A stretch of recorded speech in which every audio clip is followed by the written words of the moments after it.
wanted to thank Grammy.com for naming us as one of the top 7 guitar sites on YouTube to learn how to play. So thank you, Nate, for including us in that list. Appreciate it. All right, so today we're here to talk about the 10 motivational factors that have kept me playing guitar for my whole life. And what I want to do is share these with you guys so that if you're in a rut right now or you're not sure where to go with the guitar, you might be able to implement 1 or 2 of these and it might be able to get you to that next level. So the first factor was just my initial spark from my love of music. And when I was young, my parents would play Elvis and CCR and all that stuff on the record player. And then as I got older, my cousin brought over a Kiss record, got me into them, which was really exciting at the time. And then my other cousin, I have really cool cousins, brought over a Metallica album and got into them. And my momentum for my love of music just kept growing. And so by the time I was ready to play guitar, I had a lot of things that I wanted to play on the instrument, which was great, motivation in itself. The second factor is just plain boredom. Back then, we didn't have all the cool things we have today, so you couldn't just look at your phone when you were bored or watch Netflix or jump online or whatever. So I had a lot of space, and in having that space, because I had just gotten done playing Little League and doing karate and playing violin, I was kind of done with all that stuff. I had this nice open space to kind of ponder and figure out my next move, and that's when drums and guitar entered my life. And because I had the space to really think about and understand what I wanted to do, I really grabbed onto it once I did. I was never bored since. So I think boredom can actually be a gift. It can actually be a very positive thing, but it seems like today we're afraid of boredom. We're trying to fill every space with something to do, and I don't think that's necessarily healthy. And I know a lot of people that get older and they look back and go, my whole childhood was just a big blur of one thing after the next, and I really wish I would have, put down the game controller possibly, that's one example, and picked up something that I was actually interested in, not just distracting myself with, and got good at it. Curiosity and intrigue really hit me the day my brother brought home that guitar, and when he left, I picked it up and I plugged it in, turned it up, hit the strings. It was kind of like that Back to the Future moment with, the giant speaker.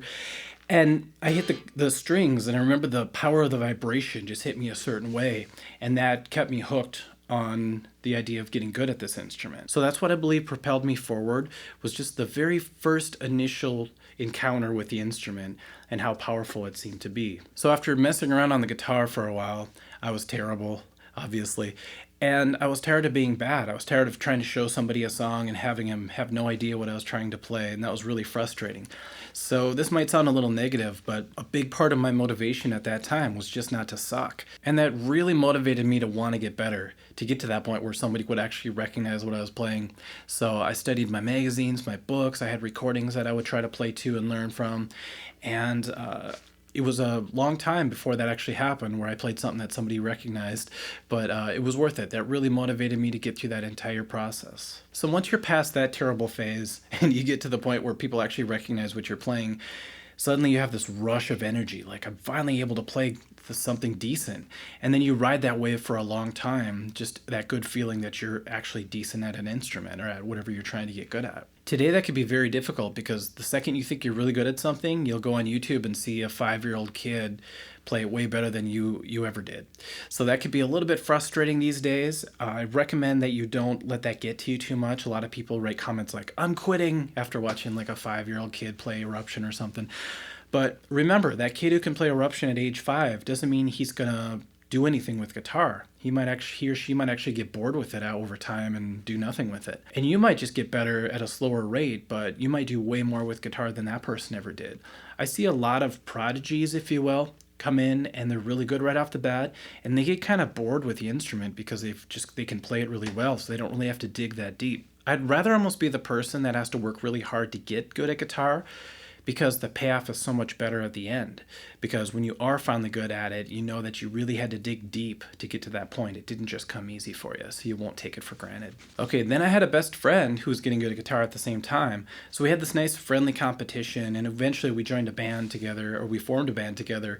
So we weren't really in a competition against each other over time. We ended up joining forces, and that was pretty powerful. But before we formed the band, we were trying to one-up each other all the time.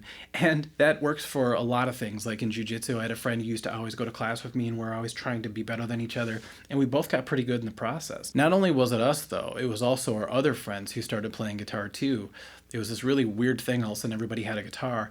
And so there was like this 5 or 6 person competition, and we were all working to be better than each other. And that could sound negative too, like, oh, we're just trying to be better than each other. But competition can bring out the best in people.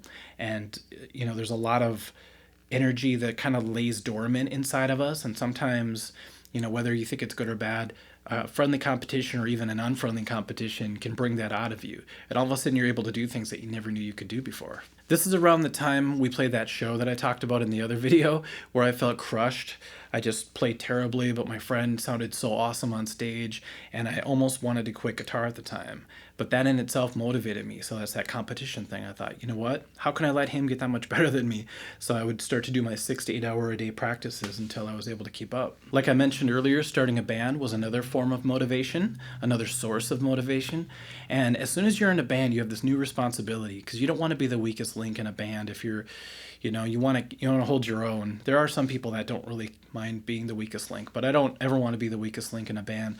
So I worked extra hard to kind of keep my skills going. And it was cool because as you're working on your own skills, you're kind of pulling into this group effort. And everyone in the group, if they're each working on their parts, the whole gets a lot stronger, which is great. And then you can see the level of your own playing go up with the level of the band, and it's a really, really fun experience.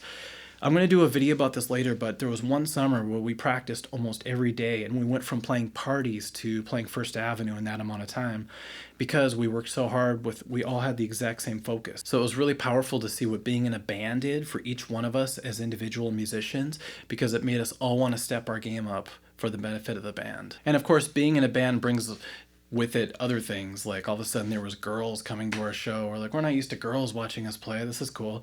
And then we have new friends, we have other bands, there's kind of competition between bands as well, and a lot of motivating factors come into the picture as soon as you're in a band.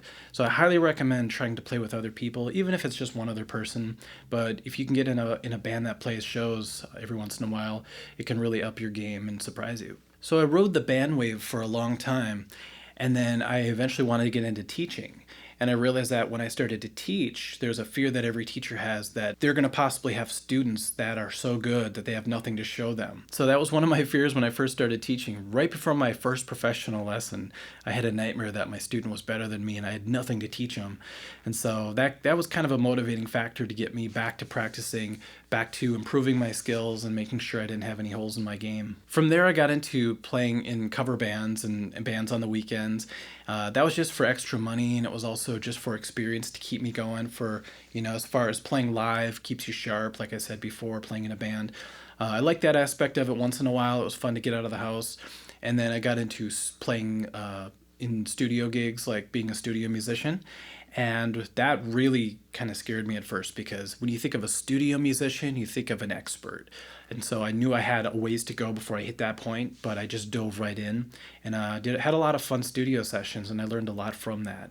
So talk about a motivating factor when you're in a room with a bunch of studio musicians and you have to hold your own. That'll really push you to the next level. So at this point, I'm in cover bands on the weekends, I'm doing studio gigs, and I'm teaching. And eventually I found myself starting to plateau on guitar because I was teaching more than anything back then. And so I really was teaching a lot of beginners and a lot of intermediate players, but as far as the very advanced people, there's so few. A lot of people get to a point where they can play songs and they're happy and that's all they wanted to do. So I wasn't really pushing myself as a teacher.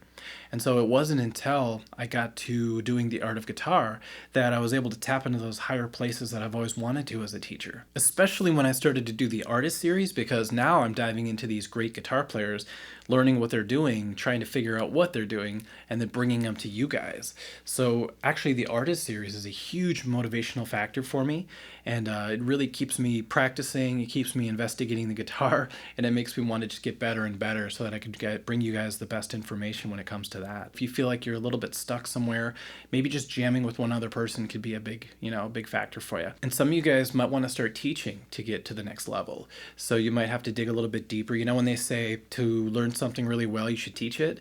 Well, that might get some of you guys to the next level. So it might be in the cards for some of you guys. Or for some of you guys, just maybe making a goal of uploading a video of you playing a song could be a lot of motivation and can really drive you to practice, because you don't want to embarrass yourself on the internet. It's there forever, right? So, I do the artist series in my lessons, but maybe you guys will want to do some covers or write an original song and post it. It's always a good way to get you practicing.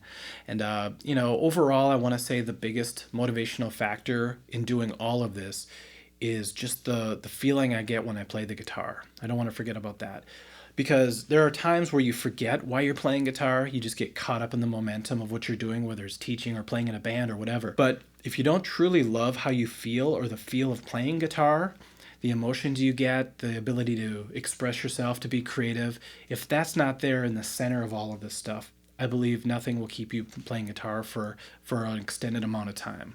I believe you'll eventually wear down and burn out when it comes to playing if you don't have the love of the feeling of playing the guitar. So if I never play a live show again, I think I'll be okay. When it comes to teaching, I love teaching so much, but even if I couldn't teach, if I couldn't just sit there in my room and play the guitar and feel what that feels like, I don't know, I don't think I would be able to function properly in this world. So that's how I know I was meant to play the guitar, because in the center of all this stuff is just that awesome feeling of strumming these metal strings. Okay, that's my list. I wonder if you guys can relate to some of those. Go ahead and post in the comments what motivates you to keep going on the guitar, and hopefully we can learn from each other. All right, we'll catch you guys at the next lesson. See ya.